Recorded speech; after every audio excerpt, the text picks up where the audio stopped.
I wanted to do this video to give everyone a perspective on how you can best use these pre-market trading levels and targets to help your trading, and what some of the levels and lines on the chart mean to us as day traders.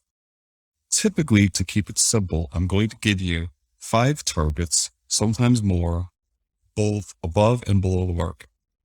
If you have your entry points or are already in the market, you can use these as targets or take profit points. The way the levels also work on these smaller time frames is that if the price closes above one of the levels or below and stays above or below on a close for a few candles, this is going to open the door to the market possibly hitting the next level in the same direction.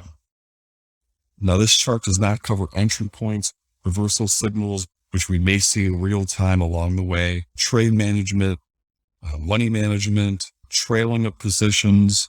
These items are a bit harder to do in advance when dealing with levels because many factors can affect these directions along the way, such as the cash market opening, news, and several other factors.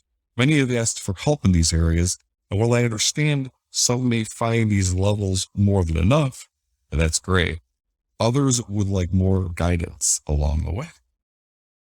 We could do this during the trading session, so in the future, based on your requests, we may open up a trading room for those who would like that, covering both futures and options, and this will include multiple markets and different types of trading strategies. Please comment in any of the video posts with questions or message me, Rick Mazer, directly in the community, and I'll be happy to help in any way that I can. Happy trading, everyone.